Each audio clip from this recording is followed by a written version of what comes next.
नमस्कार दोस्तों, GX express पर के सर में आपका स्वागत है। आज मैं अंतर्राष्ट्रीय संस्था का सीरीज स्टार्ट किया है, इंटरनेशनल इंस्टीट्यूट का सीरीज में स्टार्ट किया हूं, जिसमें आपको ब्रिक्स और नाटो के बारे में मैंने बता दिया है। आज मैंने ये विश्व की सबसे बड़ी संस्था यूएनओ की चर्चा कर रहा हूं, जिसका नाम है संयुक्त राष्ट्र संघ। ये विश्व की सबसे बड़ी संस्था है। ये है क्या? संयुक्त राष्ट्र संघ का निर्माण क्यों हुआ और कैसे हुआ, इसके थोड़ा सा बैकग्राउंड में समझते हैं। इस क्रोनोलॉजी को समझेंगे, इस क्रोनोलॉजी किस जो क्रम होते हैं उसके बारे में समझते हैं कि यूएनओ का एग्जिस्टेंस क्यों हुआ या किस लिए हुआ। तो सबसे पहले आपको याद होगा, प्रथम विश्व युद्ध की शुरुआत कब हुई थी? 1914 से 1918। और प्रथम विश्व युद्ध जब हुआ उसके बाद विश्व के नेताओं ने और विश्व के जो देश थे ये बहुत माने कंसर्न हो गए कि दोबारा फिर युद्ध नहीं हो। इसी के हैसियत से, इसी के कारण से, इसी के उद्देश्य से 1919 में पेरिस शांति समझौता होता है। पेरिस शांति समझौता में ये निर्णय हुआ, ये समझौता में ये विचार किया गया कि दोबारा प्रथम विश्व जैसा प्रलयकारी और विध्वंसकारी युद्ध दोबारा ना हो। इसके लिए एक ऐसी संस्था का निर्माण होना चाहिए जो विश्व युद्ध को रोके। तो लीग ऑफ नेशन बना उस समय। पेरिस शांति समझौता के बाद किसका निर्माण हुआ? लीग ऑफ नेशन, जिसका केवल हिंदी में बोलते हैं राष्ट्र संघ का निर्माण होता है। तो राष्ट्र संघ कब बनता है? 1920 में league of nation. League of nation बनाया तो उसमें अमेरिका का राष्ट्रपति होते हैं विड्रो विल्सन।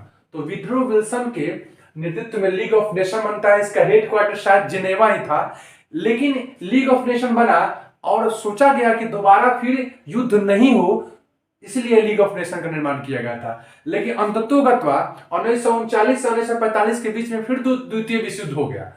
तो लीग ऑफ नेशन का तो कोई प्रासंगिकता रहा नहीं, उसका कोई रिलेवेंट नहीं रहा।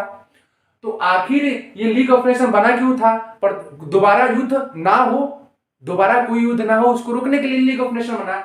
लेकिन एक्चुअली में दोबारा युद्ध तो हो गया 1939 से 1945 के बीच में। तो उसके बाद पूरे विश्व के और जो भी नेताएं थे उस पीरियड में, उस कंटेम्पोररी में, तो सब नेताओं ने मिलकर एक ऐसी संगठन का निर्माण की सोची ताकि फिर दोबारा कोई युद्ध ना हो। तो संयुक्त राष्ट्र संघ की स्थापना, यही यूएनओ की स्थापना 1948 में होती है। क्या? किस लिए? कि दोबारा युद्ध ना हो। ये इसकी अभी तक प्रासंगिकता बनी हुई है, क्योंकि द्वितीय विश्व युद्ध के बाद भी कोई भी युद्ध नहीं हुआ है। तो इसकी कहीं ना कहीं प्रासंगिकता भी है, कहीं ना कहीं इसका प्रासंगिकता है, तो उसी की तो चर्चा हम कर रहे हैं। तो यूएनओ, संयुक्त राष्ट्र संघ, यूनाइटेड नेशन ऑफ ऑर्गेनाइजेशन। तो बैकग्राउंड समझ गए। पहले प्रथम विश्व युद्ध हुआ 1914 से 1918। पेरिस शांति समझौता हुआ 1919। पेरिस शांति समझौता के बाद क्या बन गया? लीग ऑफ नेशन बना 1920 में। लीग ऑफ नेशन इसलिए बना गया कि दोबारा कोई विश्व युद्ध नहीं हो। लेकिन 1939 से 1945 के बीच में फिर द्वितीय विश्व युद्ध हो गया। लीग ऑफ नेशन का रिलेवेंट प्रासंगिकता खत्म। फिर क्योंकि 1939 1945 में फिर द्वितीय विश्व युद्ध हो गया। द्वितीय विश्व युद्ध के बाद 24 अक्टूबर 1945 को संयुक्त राष्ट्र संघ की स्थापना होती है। तो कौन? उस समय अमेरिका का राष्ट्रपति था आपको फ्रैंकलिन रूजवेल्ट, और ब्रिटेन का प्रधानमंत्री विंस्टन चर्चिल, और आपको स्टालिन। ये तीनों आदमी के सहयोग से यूएनओ का निर्माण होता है। लेकिन यूएनओ का जो प्राइम आर्किटेक्चर कौन थे, चीफ आर्किटेक्चर कौन थे? कौन संयुक्त राष्ट्र संघ का नाम संयुक्त राष्ट्र संघ दिए थे? तो फ्रैंकलिन रूजवेल्ट, जो अमेरिका के उस समय वर्तमान में क्या थे? राष्ट्रपति थे। अब आते हैं इसके बारे में, संयुक्त राष्ट्र संघ के बारे में। तो 24 अक्टूबर 1945 को संयुक्त राष्ट्र संघ की स्थापना होती है। 24 अक्टूबर 1945 को जब संयुक्त राष्ट्र संघ बनती है, तो उस समय संस्थापक कौन थे उसके? अभी उस समय क्या संस्थापक? उसके संस्थापक वही है ही, फ्रैंकलिन रूजवेल्ट, अमेरिका के राष्ट्रपति, जो बता चुके हैं आपको उस क्रोनोलॉजी में। इसके जो हेड क्वार्टर है वो आपको न्यूयॉर्क में है। और न्यूयॉर्क में एक द्वीप का नाम पूछता है, किस द्वीप पर संयुक्त राष्ट्र संघ का मुख्यालय है? तो मैनहट्टन द्वीप, ये न्यूयॉर्क। और जो संयुक्त राष्ट्र संघ का जो भवन बना हुआ है वो 17 एकड़ में बना हुआ है। वो जमीन कौन डोनेट किया था, कौन दान किया था? तो दानकर्ता का नाम था रॉक फेलर। यानी रॉक फेलर कौन व्यक्ति थे? जो यूएनओ का जो बिल्डिंग बना था उसका जमीन के दानकर्ता थे। ठीक है। और देखिए संयुक्त राष्ट्र संघ के संस्थापक सदस्य कौन थे, माने संस्थापक देश कितने थे? How many country which established bye UNO संयुक्त राष्ट्र संघ की स्थापना करने में कितने देशों का योगदान था? तो 50 प्लस 1 इसलिए लिखे हैं क्योंकि 50 देश पहले आ चुके थे, बाद में पोलैंड जुड़ा, तो 51 देश, यानी संस्थापक देश कितने हैं? 51 है। भारत कब शामिल हुआ? तो 5 या 7 दिन बाद 30 अक्टूबर 1945 को कौन बना? भारत इसका मेंबर बना। यानी भारत कब बना? 1945 में तो बना ही, लेकिन कब? 30 अक्टूबर। ये संयुक्त राष्ट्र का झंडा के बारे में चर्चा होता है। तो संयुक्त राष्ट्र का झंडा क्या है? ऊपर से खुली हुई दो जो वर्गाकार एक जैतून की शाखाएं हैं जो ऊपर से खुली हुई है। ऊपर से खुली हुई है यानी कहने में कोई भी देश इस संगठन में आ सकता है। जब यूएनओ का संविधान और यूएनओ का जो मैनिफेस्टो होता है, मैनिफेस्टो तो नहीं बोलेंगे, लेकिन जो डिक्लेरेशन होता है, घोषणा पत्र होता है, उस घोषणा पत्र को जो देश मानेगा, स्वीकार करेगा, लोकतांत्रिक देश होगा, तो यूएनओ का मेंबर बन जाएगा। तो अभी कितने सदस्य हैं? देयर आर 193 कंट्री, यानी कि सदस्य देश कितने हैं? 193 देश है। सबसे नया देश कौन है? दक्षिणी सूडान, यानी दक्षिणी सूडान अफ्रीकन कंटिनेंट में, दक्षिणी सूडान 2011 में, यानी 193 को देश हैं संयुक्त राष्ट्र में। संयुक्त राष्ट्र की भाषा क्या है? देखिए, भाषा से प्रश्न 2 प्रकार के आते हैं। अगर पूछेगा मान्यता प्राप्त भाषा तो 6, अगर पूछेगा कार्यकारी भाषा तो 2। याद रखिएगा, अगर पूछेगा मान्यता प्राप्त भाषा तो 6 और कार्यकारी भाषा तो 2।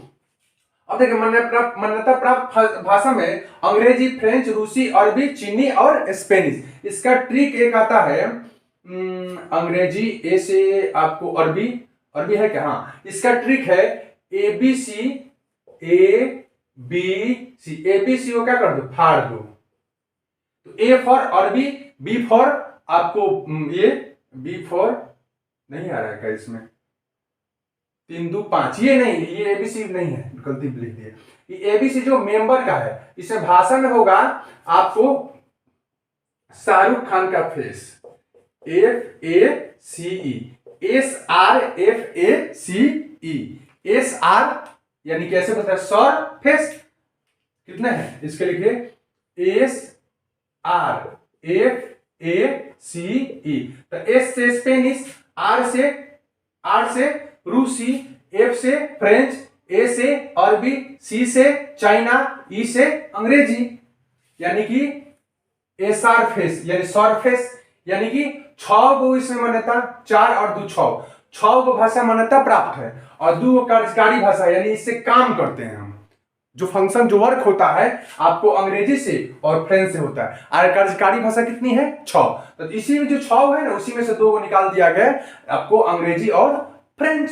तो इसका याद कीजिएगा, सरफेस, इसका ट्रिक क्या है? भाषा का सरफेस। S से स्पेनिश, R से रूसी, F से फ्रांस, A से अरबी, C से चाइनीज और E से अंग्रेजी, यानी कि 6 का कार्यकारी भाषा है। एक और दिमाग में रखिएगा, संयुक्त राष्ट्र की कार्यकारी भाषा कितनी है? 6। और संयुक्त राष्ट्र के प्रमुख अंग कितने हैं, उसके कंपोनेंट्स कितने हैं, उसके ऑर्गन कितने हैं? तो उस वे क्या है? 6 को संयुक्त राष्ट्र के कार्यकारी क्या होते हैं? जो अंग होते हैं, ऑर्गन्स होते हैं, जो काम करते हैं। ये संयुक्त राष्ट्र इतनी बड़ी संस्था है, अब वैश्विक संस्था है, तो एक तो केवल संयुक्त राष्ट्र संघ से काम चलेगा नहीं, इसके अलग अलग ऑर्गन्स होते हैं। इसमें 6 ऑर्गन है। कोई करता है आपको प्रशासन का काम करता है, कोई आपको लेजिस्लेचर का काम करता है, कोई आपको एग्जीक्यूटिव का काम करता है, कोई आपको जुडिशरी का काम करता है, कोई इकोनॉमिकली एंड सोशल वेलफेयर का काम करता है, कोई ट्रस्टीशिप का काम करता है। यानी 6 को उसका कार्यकारी अंग होते हैं। यानी there are 6 organ of UNO. तो पहला का देखते हैं हम, पहला जो कंपोनेंट इसका है, तो पहला आपको है महासभा, जनरल असेंबली जिसको बोलते हैं, महासभा। महासभा का काम क्या है? इसमें जितने भी यूएनओ के मेंबर होते हैं 193 सदस्य जो साल में मिलकर अब कुछ मुद्दे पर बात करते हैं कि वैश्विक शांति किस प्रकार स्थापित हो। मान लीजिए कि अभी आया था आपको कोविड आया था या तो कोविड से रिलेटेड वैश्विक किस प्रकार के एक ग्लोबल कोऑपरेशन की भावना आगे प्रसारित हो, कि कहने का मतलब आपको वैक्सीनेशन का काम किस प्रकार हो ताकि गरीब से गरीब देशों को भी के पास वैक्सीन प्रोवाइड हो जाए, यानी कि वैश्विक कोऑपरेशन जो होता है, ग्लोबल कोऑपरेशन भावना किस प्रकार हो, वैश्विक शांति सहयोग, इस प्रकार की जो मुद्दे की बात होती है, साल में एक बार मीटिंग कर वो महासभा करती है। तो यहाँ लिखे भी हैं, महासभा में 193 देश है और महासभा को लघु संसद, विश्व की लघु संसद बोलते हैं। तो संसद का क्या काम है, आपको कोई नियम बनाना, विधान बनाना, तो इसकी आपको महासभा को क्या बोलते हैं, ये विधायकी अंग है। यानी कि इसमें 193 देश ने मिलकर, जिस प्रकार संसद में 543 आदमी बैठकर, या बिहार विधानसभा में 243 लोग बैठकर, माने हम उच्च सदन की, निम्न सदन की बात करते हैं, यानी कि वहां कोई अपना विचार विमर्श होता है और विचार विमर्श के बाद कोई कानून बनता है। तो ये महासभा मीटिंग कर साल में एक बार सितंबर में अक्टूबर में होता है, मीटिंग कर और एक कोई ना कोई नियम कानून बनाते हैं, ताकि विश्व में क्या है, कुछ प्रकार मुद्दा नहीं फैले, वैश्विक शांति हो, आपस में सब देश सहयोग मिलाकर रखे, कोई देश दूसरे देश पर अटैक नहीं करे। जैसे मान लीजिए कि अभी यूक्रेन पर रशिया अटैक कर दिया है, तो आपको कोई इमरजेंसी मीटिंग होगा तो किसका होगा, महासभा का होगा। समझ में आ रहा है? तो महासभा एक तरह है लेजिस्लेचर ऑर्गन ऑफ यूएनओ, यानी कि विधायकी अंग है यूएनओ का। अब आते हैं महासभा से, आते हैं आपको सुरक्षा परिषद में। महासभा से सचिवालय में आते हैं, तो सचिवालय है, कहां गया सचिवालय, तो सचिवालय क्या है, आप समझ रहे, सेक्रेटेरिएट। तो सेक्रेटेरिएट में क्या होता है, सरकार का जितना काम होता है, किस प्रकार कौन काम हो रहा है, कौन मंत्रालय किस में काम कर रहा है, उस मंत्रालय का जो ऑफिस होता है उसको सचिवालय बोलते हैं। तो आपको जितना यूएनओ में, विश्व में जितना काम हो रहा है, सब डॉक्यूमेंट आपको कहां मिलेगा, सचिवालय में। तो सचिवालय को एडमिनिस्ट्रेशन ऑर्गन बोल सकते हैं। ये प्रशासनिक अंग है, यानी प्रशासन से रिलेटेड जितने भी वर्क होते हैं वो सचिवालय करता है। तो एक बात समझिए, महासभा क्या किया, ये विधायकी अंग हो गया। आपको सचिवालय क्या हुआ, प्रशासनिक अंग हो गया सचिवालय।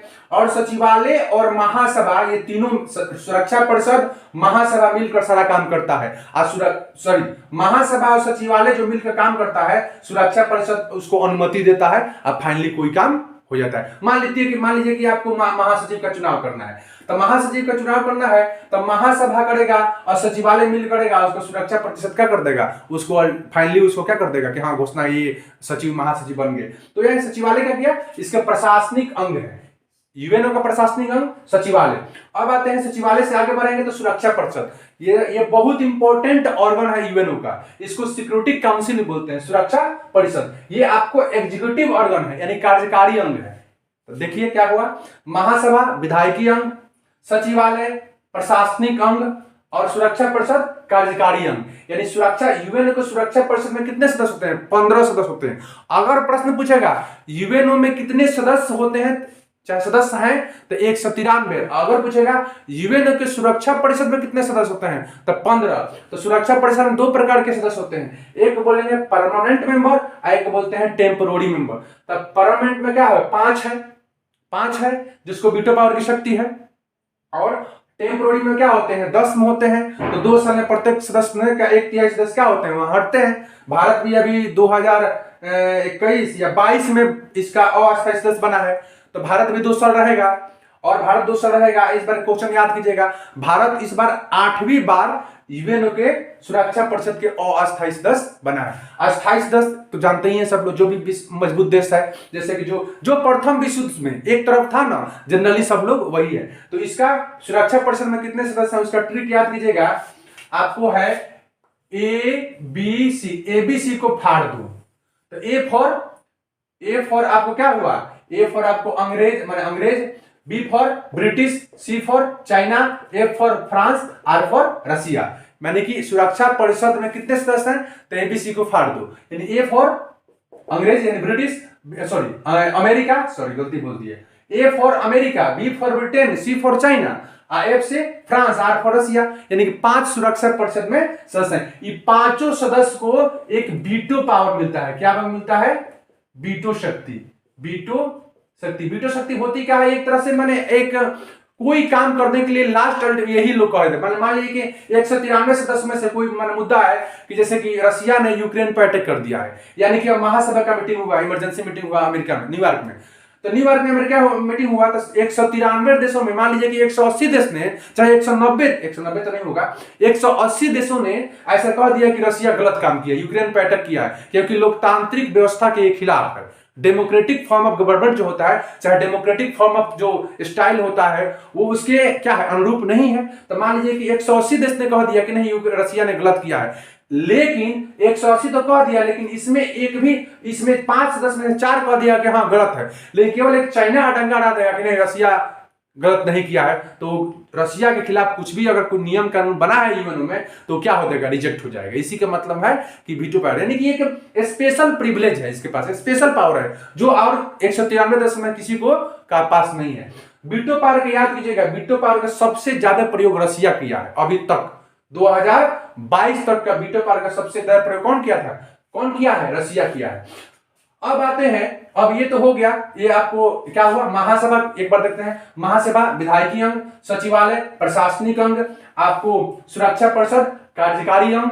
अब आते हैं अंतरराष्ट्रीय न्यायालय, ये तो समझ में आ गया है, जुडिशियरी यानी कि न्याय से है, न्यायिक संस्था है, एक न्यायिक अंग है, जुडिशियरी ऑर्गन है। तो अंतरराष्ट्रीय न्यायालय, इसमें 15 जज होते हैं, 15 जज होते हैं और 9 साल के लिए बनते हैं। 15 सदस्य, 15 जज होते हैं और कितने साल के लिए, 9 साल के लिए। अब प्रत्येक 3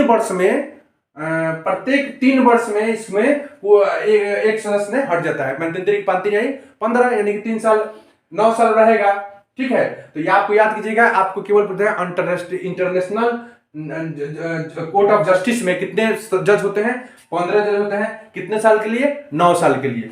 अब इसमें भारत से रिलेटेड है कि भारत के कितने व्यक्ति अभी तक जज बना है।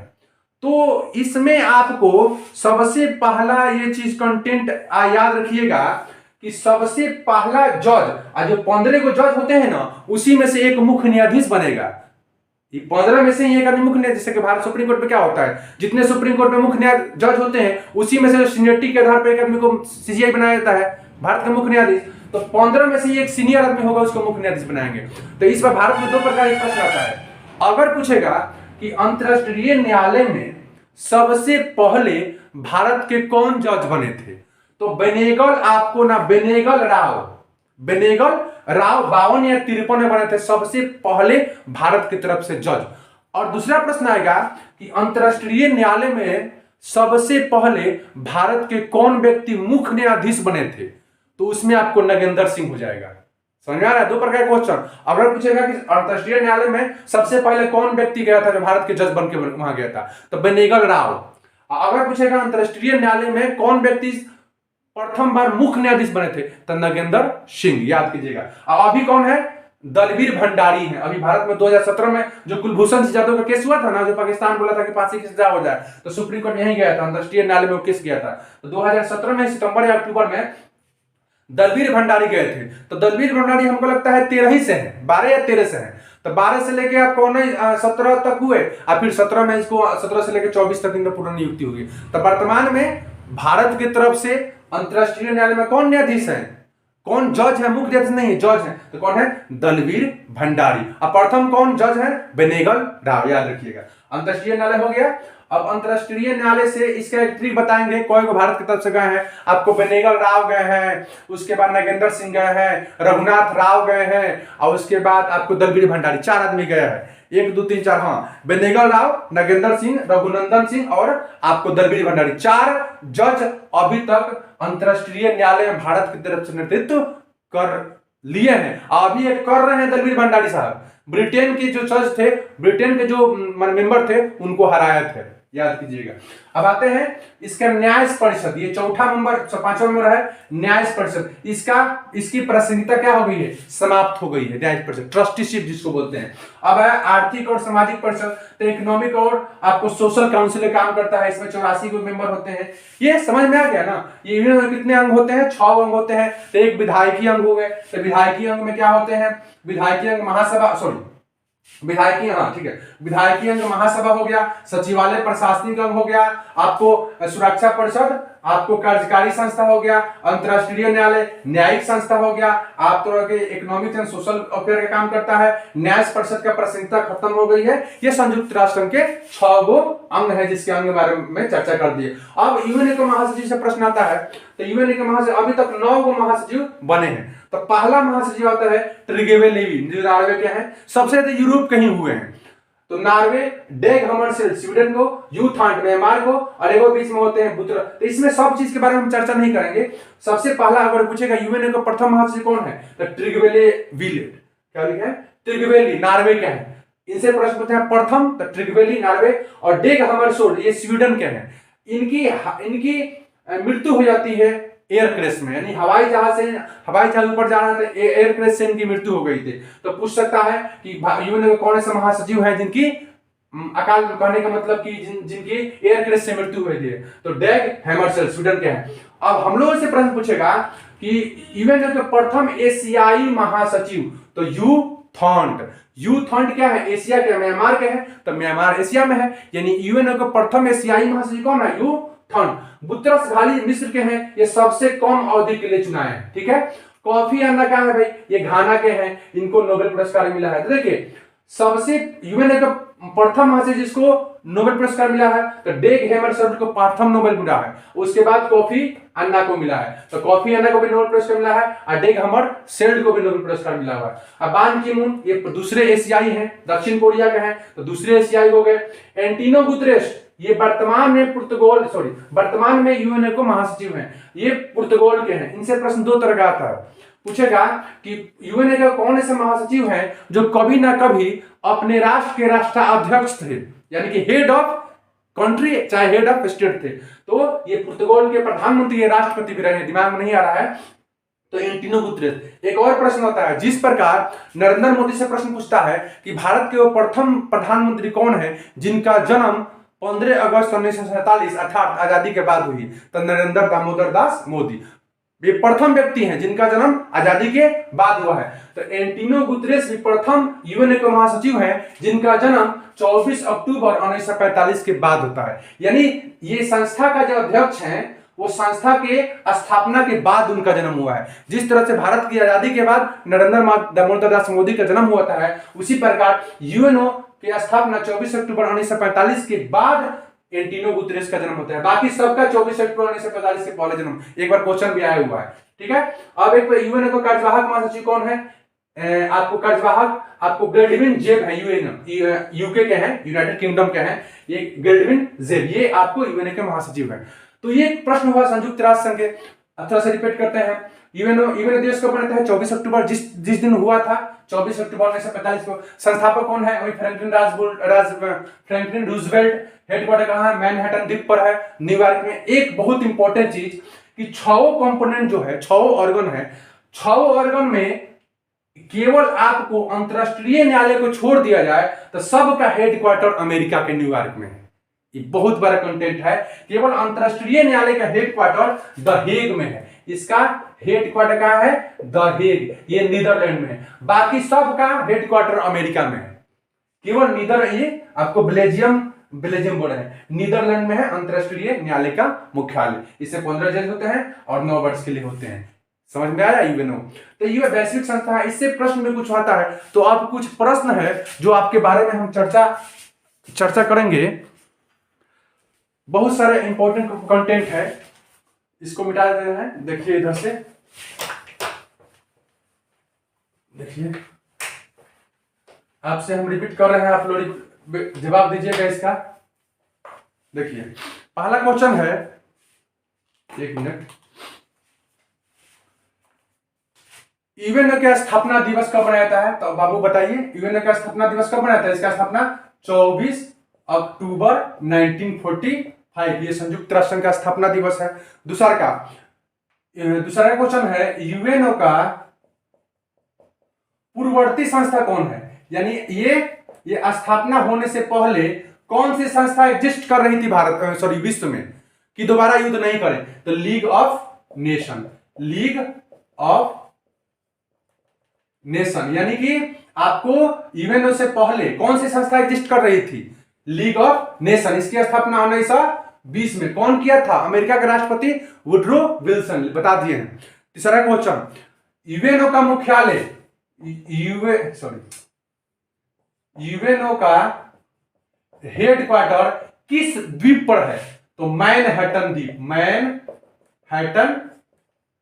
द्वीप पर आपको यूएनओ का मुख्यालय है। यूएनओ में कितने मेंबर हैं बोलिए, 193। अगर पूछेगा यूएनओ में कितने सदस्य हैं तो 193। अगर पूछेगा यूएनओ का सिक्योरिटी काउंसिल में कितने सदस्य होते हैं तो 15, अस्थायी में 10, अस्थायी में 5। और बताइए यूएनओ जो होते हैं, यूएनओ का किस यूएनओ के किस संस्था का हेडक्वार्टर अमेरिका से बाहर है? बताइए, तो अमेरिका से बाहर किसका है? द हेग जो आपको अंतरराष्ट्रीय न्यायालय का, किसका बाबू बताइए? अंतरराष्ट्रीय न्यायालय का जो हेडक्वार्टर है आपको यूएसए से क्या है? बाहर है, याद कीजिएगा। नेक्स्ट क्वेश्चन, यूएनओ को कितने अंग होते हैं बताइए? तो यूएनओ कितने अंग होते हैं? यूएनओ के बाबू कितने होते हैं? 6। देखिए यूएनओ का 6 अंग ही होते हैं। यूएनओ में कितनी आपको भाषा है मान्यता प्राप्त? वो भी 6 गो है। तो कार्यकारी अंग एक, तो कैसे याद कीजिएगा? एक विधायिका अंग, एक कार्यपालिका अंग, एक न्यायपालिका अंग, एक प्रशासनिक अंग, एक आर्थिक सामाजिक और एक न्याय परिषद। 6 गो है, ठीक है। तो कार्यकारी बता दिए हैं, कार्यकारी होने सिक्योरिटी काउंसिल, आपको विधायिकी महासभा, ऐसे प्रकार अंतरराष्ट्रीय न्यायालय, न्यायिक संस्था। तो 6 गो भाषा भी है और 6 गो उसका ऑर्गन भी है। आगे बढ़ते हैं। अब बहुत इंपॉर्टेंट क्वेश्चन एक आपको एसएससी में एक बार आया हुआ है, ये आपको रिवाइज करा रहा हूं तो मिटा दूंगा इसको। अब बताइए यूएनओ को जो 6 गो अंग हैं, यूएनओ कितने अंग होते हैं बाबू? 6 गो अंग होते हैं। 6 अंग का थोड़ा चर्चा कर लिया जाए। एक आपका महासभा, बताइए। दूसरा का आपको महासभा के बाद आपको सुरक्षा परिषद, फिर आपको महासभा, सुरक्षा परिषद, एक सचिवालय, और आपको अब फिर क्या होगा? अंतरराष्ट्रीय न्यायालय। फिर आगे बढ़िए तो आपको न्याय परिषद, अब के बाद आर्थिक एवं सामाजिक परिषद, 1 2 3 4 5 6। इसमें से किसकी प्रासंगिकता खत्म हो चुकी है? तो आता है न्याय परिषद के। अभी कुछ भी प्रासंगिकता नहीं है। तो प्रश्न यही था कि 6 अंगों में से, यूएनओ के 6 अंगों में से किसकी प्रासंगिकता खत्म हो गई है? तो न्याय परिषद का। आगे क्वेश्चन देखते हैं, यूएनओ की औपचारिक घोषणा कब हुई? यूएनओ की औपचारिक घोषणा कब हुई? यूएनओ की औपचारिक घोषणा कब हुई? तो जून में हुई थी, 1 जून शायद हुई थी, 1 जून 1945, 1 जून 1945। उसी समय आपको कार्यवाहक, इसको जो गैल्डविन जेब को कार्यवाहक महासचिव बना दिया गया था, और 24 अक्टूबर के बाद परमानेंट महासचिव हो गया। अब बताइए यूएनओ में मान्यता प्राप्त 6 बता दिए हैं। अब यूएनओ का नाम संयुक्त राष्ट्र में किसने दिया? जैसे यूएनओ का नाम संयुक्त राष्ट्र किसने दिया? तो वही फ्रैंकलिन रूजवेल्ट, क्या थे? अमेरिका के राष्ट्रपति थे। अब बताइए यूएनओ के संस्थापक सदस्य कितने होते हैं? कितने थे यूएनओ के संस्थापक देश? कितने होते हैं? 50 प्लस 1, 51, याद कीजिएगा। अब भारत कब जुटा? तो आपको 30 अक्टूबर को, हाँ 24 को हुआ था, 30 अक्टूबर 1945 को जुटा था भारत, याद कीजिए। भारत 30 अक्टूबर 1945 को। अब बताइए अंतरराष्ट्रीय न्यायालय, देखिए इससे क्वेश्चन है, अंतरराष्ट्रीय न्यायालय से क्वेश्चन, भारत से रिलेटेड थोड़ा सा। अंतरराष्ट्रीय न्यायालय ये भी एक कंपोनेंट्स है, ऑर्गन है यूएनओ का, जिसका नाम है अंतरराष्ट्रीय न्यायालय। इसका एक भारत के कितने जज थे? भारत के अभी तक कितने जज गए हैं? तो कितने? 4 जज गए हैं। इसका ट्रिक है बानर सेना नहीं, बानर दल। इसका ट्रिक क्या है? यूएनओ में, अंतरराष्ट्रीय न्यायालय में भारत के कितने जज अभी तक गए हैं? तो कितने? 4। 4 का 1 2 3 4, देखिए कितने। तो ब से आपको बेनेगल राव, ब हो गया यानी बा। और 9 से आपको नागेंद्र सिंह। र से आपको रघुनाथ क्या बोलते हैं, रघुनंदन राव नाम है, रघुनंदन पाठक, सॉरी रघुनंदन पाठक। र से हो गया, द से दलवीर भंडारी, जो 2000 ये आपको 2012 से है, 2012 से 2017 और फिर 2017 से 2000 कब हुए हैं, आगे बढ़े हैं 2000, हमको लगता है 25-26 तक बने, 25-26 तक, अब याद नहीं है। तो 2 बार का प्रतिनिधित्व है इनकी। तो प्रश्न क्या पूछेगा, अंतरराष्ट्रीय न्यायालय के पहला जज कौन है, भारतीय जज बेनेगल राव। आइए जो दलवीर, ये आपको नागेंद्र सिंह है, ये मुख्य न्यायाधीश बने थे। मुख्य न्यायाधीश किसका, अंतरराष्ट्रीय न्यायालय का। तो अगर पूछे कि भारत के पहला व्यक्ति वो कौन थे जो अंतरराष्ट्रीय न्यायालय में मुख्य न्यायाधीश बने थे, तो मुख्य न्यायाधीश नागेंद्र सिंह, याद कीजिएगा नागेंद्र सिंह। आप प्रथम भारतीय जज पूछेगा, प्रथम भारतीय केवल जज पूछेगा तो आपको बेनेगल राव, याद कीजिएगा, समझ में आ गया। अगर पूछेगा अंतरराष्ट्रीय न्यायालय का प्रथम भारतीय जज तो बेनेगल राव, और अंतरराष्ट्रीय न्यायालय के प्रथम मुख्य न्यायाधीश तो आपको नागेंद्र सिंह। तो बहुत लोग क्या करता है, नागेंद्र सिंह को याद रखेगा और बेनेगल राव को याद नहीं करेगा। तब बेनेगल राव मुख्य न्यायाधीश नहीं बने थे। जो 15 को सदस्य होते हैं, 15 को जज होते हैं, उसी में से एक आदमी मुख्य न्यायाधीश बनता है।